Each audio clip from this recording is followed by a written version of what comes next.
যারা ইসলাম মানে তারা বেহেশতে যাবে আর বাকি সবাই যাবে দোজখে।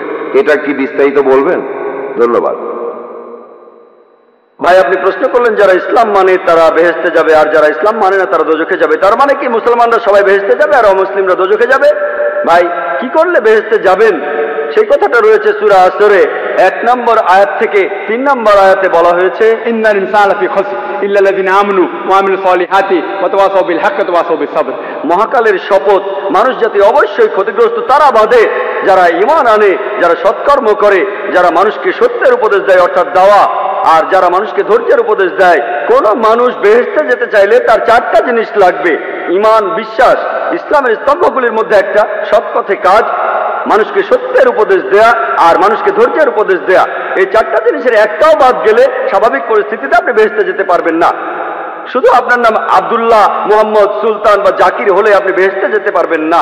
শুধু মুখে মুসলিম দাবি করলে বেহেশতে যাবেন না। আমি আমার লেকচারেও বলেছি, পবিত্র কোরআনে সূরা আনকাবুতের 2 নম্বর আয়াতে উল্লেখ করা আছে, আমি ঈমান এনেছি কথা বললেই, আমি মুমিনের কথা বললেই তোমরা কি মনে করো তোমরা বেহেশতে যেতে পারবে? আল্লাহ তোমাদের অবশ্যই পরীক্ষা করবেন। তাহলে নিজেকে মুসলিম দাবি করলেই আপনি বেহেশতে চলে যাবেন না। যে লোকটা ইসলাম ধর্ম পালন করে, ইসলাম শব্দটা এসেছে আরবি শব্দ সালাম থেকে, যার অর্থ শান্তি। এর আরেকটা অর্থ ঈশ্বরের কাছে নিজের ইচ্ছাকে সমর্পণ করে দেয়া। যে লোক আল্লাহর কাছে নিজের ইচ্ছাকে সমর্পণ করে দেয় সেই হলো মুসলিম। তাহলে যে লোক ঈশ্বরের কাছে নিজের ইচ্ছাকে সমর্পণ করে, তার নাম যাই হোক না কেন, সে বেহেশতে যাবে। তাহলে বেহেশতে যেতে হলে ঈমান থাকতে হবে। সবগুলো স্তম্ভের কথাই বলেছি। একজন সৃষ্টিকর্তা আছেন, নবী রাসূল আছেন, তারপর পরকাল আছে, কিতাব আছে ইত্যাদি।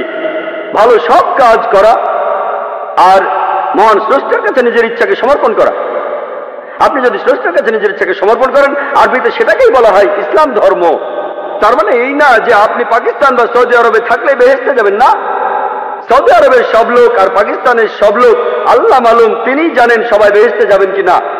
তাহলে সেই লোকগুলোই বেহেশতে যাবেন যারা আল্লাহ তাআলার নির্দেশগুলো মেনে চলে, যে আল্লাহ তাআলার নির্দেশগুলো মেনে চলে। আর আমি আমার লেকচারে বলেছি, যদি আপনারা ঈশ্বরের এই নির্দেশগুলো মেনে চলেন, শুধুমাত্র নাম দিয়ে নিজেদেরকে মুসলিম বা মোহাম্মদ বা আব্দুল্লাহ বলে আপনারা বেহেশতে যেতে পারবেন না।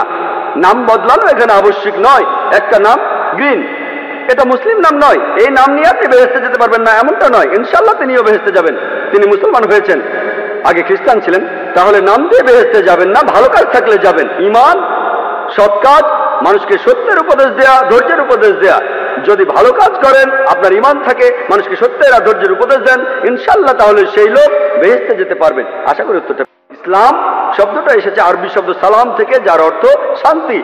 এর আরেকটা অর্থ ঈশ্বরের কাছে নিজের ইচ্ছাকে সমর্পণ করে দেয়া।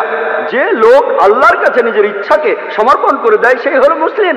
তাহলে যে লোক ঈশ্বরের কাছে নিজের ইচ্ছাকে সমর্পণ করে, তার নাম যাই হোক না কেন, সে বেহেশতে যাবে। তাহলে বেহেশতে যেতে হলে ঈমান থাকতে হবে। সবগুলো স্তম্ভের কথাই বলেছি। একজন সৃষ্টিকর্তা আছেন, নবী রাসূল আছেন, তারপর পরকাল আছে, কিতাব আছে ইত্যাদি। ভালো সব কাজ করা আর মহান স্রষ্টার কাছে নিজের ইচ্ছাকে সমর্পণ করা। আপনি যদি স্রষ্টার কাছে নিজের ইচ্ছাকে সমর্পণ করেন, আরবিতে সেটাকেই বলা হয় ইসলাম ধর্ম। তার মানে এই না যে আপনি পাকিস্তান বা সৌদি আরবে থাকলে বেহেশতে যাবেন না। সৌদি আরবের সব লোক আর পাকিস্তানের সব লোক আল্লাহ মালুম, তিনিই জানেন সবাই বেহেশতে যাবেন কিনা। তাহলে সেই লোকগুলোই বেহেশতে যাবেন যারা আল্লাহ তাআলার নির্দেশগুলো মেনে চলে, যে আল্লাহ তাআলার নির্দেশগুলো মেনে চলে। আর আমি আমার লেকচারে বলেছি, যদি আপনারা ঈশ্বরের এই নির্দেশগুলো মেনে চলেন, শুধুমাত্র নাম দিয়ে নিজেদেরকে মুসলিম বা মোহাম্মদ বা আব্দুল্লাহ বলে আপনারা বেহেশতে যেতে পারবেন না। নাম বদলানো এখানে আবশ্যিক নয়।